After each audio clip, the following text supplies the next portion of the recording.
Noel, 25 Aralık tarihinde İsa'nın doğumunun kutlandığı Doğuş Bayramı, Kutsal Doğuş veya Milat Yortusu olarak da adlandırılan bir Hristiyan bayramıdır. Noel, ağaç süslemekten çorap asmaya, hediyeleşmekten ateş başında yumurta likörü yudumlamaya kadar bir dizi geleneği içinde barındıran bir süreçtir. Bu gelenekler zamansız görünse de birçoğunun yüzyıllar öncesine uzanan şaşırtıcı kökenleri vardır. Antik pagan ritüelleri, akıllı pazarlama kampanyaları ve pratik uygulamalar bugün bildiğimiz tatil geleneklerinin şekillenmesinde önemli rol oynamıştır. Yıllar geçtikçe bu uygulamalar çeşitli kültürlerden ve dönemlerden gelen etkileri de harmanlayarak bugünkü haline evrildi. Noel çoraplarına ilham veren Aziz Nikola'nın cömertliğinden, Noel kütüğünün pagan ateş ritüelinden tatlıya dönüşmesine kadar bu geleneklerin tarihi son derece ilgi çekicidir. İşte Noel'in öne çıkan geleneklerinin ardındaki 10 şaşırtıcı köken. 10. Ökse otu. Bereket ve barışın pagan sembolü. Ökse otu uzun zamandır Noel'de aşk ve romantizmle ilişkilendirilmiştir. Ancak kökenleri antik pagan uygulamalarına dayanmaktadır. Druidler için ökse otu kutsaldı ve ökse otunun kötü ruhları uzaklaştırmak ve doğurganlık sağlamak için büyülü özelliklere sahip olduğuna inanmaktaydılar. Kış gün dönümü törenleri sırasında meşe ağaçlarından altın oraklarla ökse otu keser ve gelecek yıl için bol hasat ve koruma sağlama niyetiyle yapılan ritüellerde kullanırlardı. Ökse otu altında öpüşme geleneği ise muhtemelen İskandinav mitolojisinden kaynaklanmaktadır. Efsaneye göre tanrıça Frigg, oğlu Balder'i diriltmek için ökse otu kullandı ve bu tedaviyle birlikte ökse otunu bir aşk sembolü ilan etti. Barış ve sevgiyle olan bu ilişki yüzyıllar sonra Noel kutlamalarına da taşındı. Viktoryalılar ökse otu altında öpüşme geleneğini popülerleştirerek eski bir doğurganlık ayinini romantik bir bayram geleneğine dönüştürdüler. 9. Noel çorapları. Aziz Nikola'nın hayırseverlik efsanesi.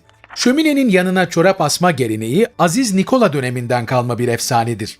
Hikayeye göre 3 kızı olan fakir bir dul kızları için çeyiz parası ödeyemediği için onları kölelik hayatına mahkum eder. Bir gece Aziz Nikola gizlice bacadan aşağı içi altın para dolu torbalar atar. Bu paralar kuruması için ateşe asılan kızların çoraplarına düşmüştür. Bu yardımseverlik örneği Noel hediyesi vermeyle iç içe geçer ve çorap geleneği tüm Avrupa'ya yayılır. Amerika Birleşik Devletleri'nde çoraplar, kısmen Clement Clark Moore'un ünlü şiiri It Was the Night Before Christmas sayesinde 19. yüzyılda Noel'in vazgeçilmezi haline geldi. Şiirde Noel Baba'nın çoraplarının oyuncaklarla doldurulduğu anlatılıyordu. Zaman içinde bu çoraplar giderek büyüdü ve özel olarak tatil hediyeleri için tasarlanmış dekoratif büyük boy versiyonlara dönüştü. 8. Noel ağaçları. Pagan ve Hristiyan geleneklerinin özgün bir sentezi. Bugün bildiğimiz şekliyle Noel ağaçlarının kökleri kış gün dönümü sırasında herdem yeşil bitkileri kutlayan pagan ritüellerine dayanır.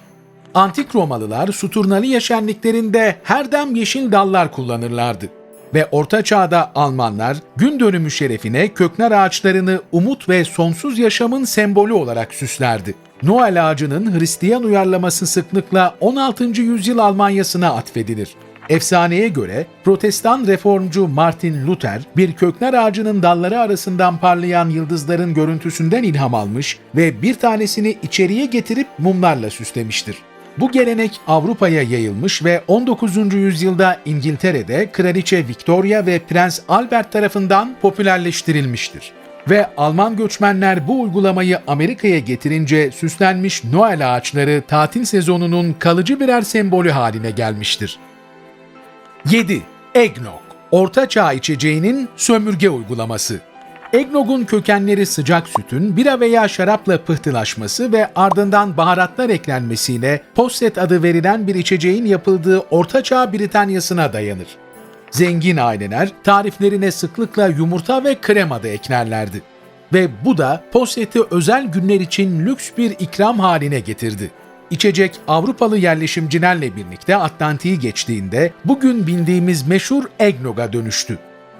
Sömürge Amerika'sında rom, ithal şarap veya brandy'den daha ucuz ve kolay bulunabildiğinden yumurta likörü için tercih edilen alkol seçeneği haline geldi. Bu içecek özellikle zenginlik ve bolluğun simgelediği Noel toplantılarında popüler hale geldi. Zamanla yumurta likörü bayram şenliklerinin vazgeçilmezlerinden biri oldu ve kalıcı popülaritesi Porto Rico'nun rom ve Hindistan cevizi versiyonu Coquito gibi bölgesel varyasyonlarının ortaya çıkmasına yol açtı. 6. Baston şekerler. Dini sembol mü yoksa tatlı bir pazarlama oyunu mu? Şeker kamışlarının genellikle dini sembolizmi temsil ettiği söylenir. Şekli bir çoban asasına benzer ve kırmızı beyaz çizgiler İsa'nın kanını ve saflığını sembolize eder. Ancak bu yorum büyük ölçüde modern bir uyarlamadır. 17. yüzyılda Almanya'da üretilen şeker kamışları çocukları sessiz tutmak için Noel oyunları sırasında verilen sade ve beyaz versiyonlardı. Simgesel kırmızı çizgiler ve nane aroması muhtemelen şekerlemeyi görsel olarak daha çekici ve pazarlanabilir hale getirmenin bir yolu olarak 19. yüzyılda ortaya çıktı. 20. yüzyılın başlarındaysa şeker bastonları çoktan Noel süslemelerinin ve ikramlarının temel unsuru haline gelmişti. Bu iştah açıcı çubuklar kalıcı popülerliklerini sözde dini bağlantıları kadar akıllı pazarlama tekniklerine de borçludur. 5. İskandinav mitolojisinden ödünç alınmış olan Noel Baba'nın kızakları.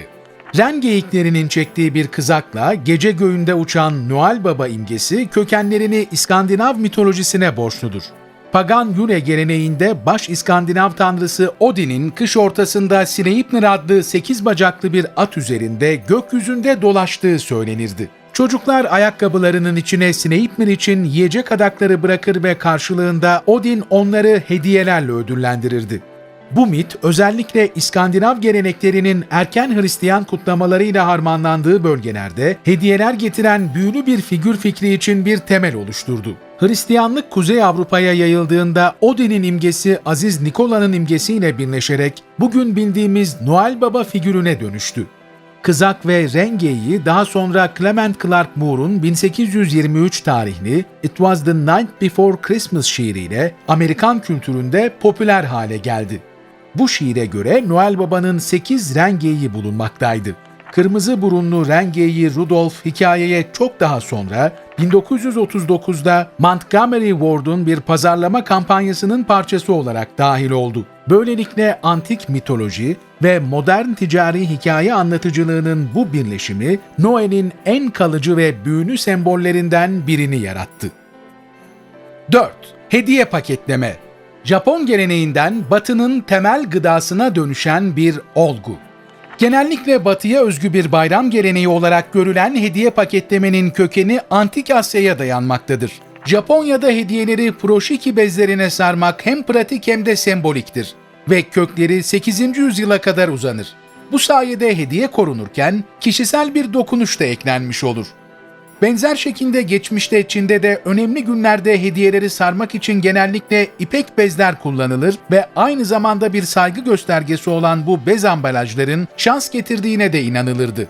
Bu gelenekler kağıt ambalajın ortaya çıkmasından çok daha önce hediye vermede sunumun önemini yansıtıyordu. Batı'da modern hediye paketleme yöntemleri popülerliğini 1917'de tatlı bir kazaya borçludur.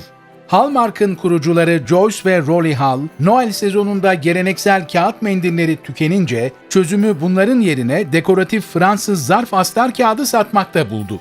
Potansiyeli fark eden Haller, kendi renkli sağlam paketleme kağıtlarını üretmeye başladı.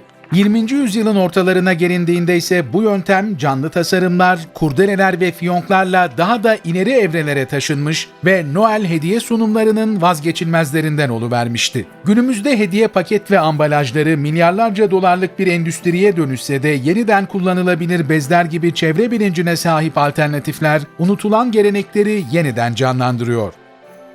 3. Advent takvimleri, dini bağlılıktan çikolatalı lezzetlere. Advent takvimleri 19. yüzyılda Almanya'da ailelerin Noel'e kadar olan günleri saymalarının bir yolu olarak ortaya çıkmıştı. İlk versiyonları ev yapımıydı ve her geçen günü işaretlemek için mumlar, tebeşir izleri veya dini resimler içeriyordu.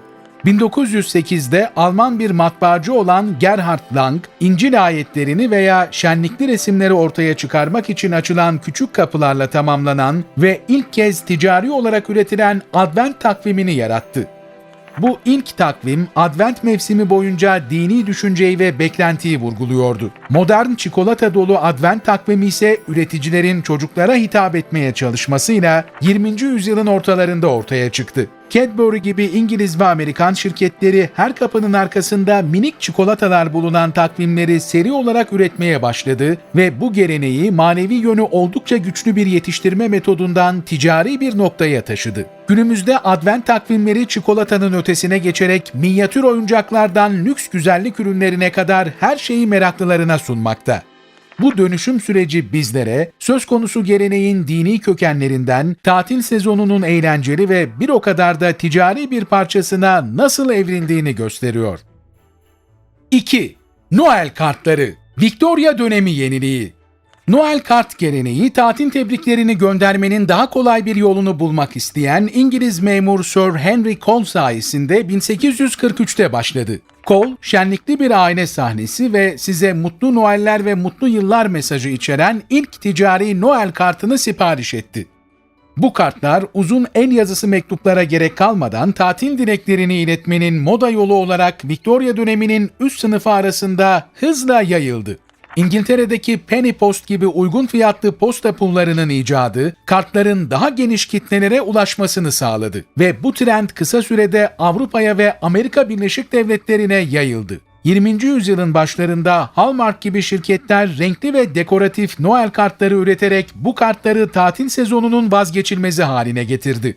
E-posta ve sosyal medya geleneksel kartların yaygınlığını azaltmış olsa da hala her yıl milyonlarcası renkli zarflara konularak posta yoluyla alıcılarına gönderiliyor.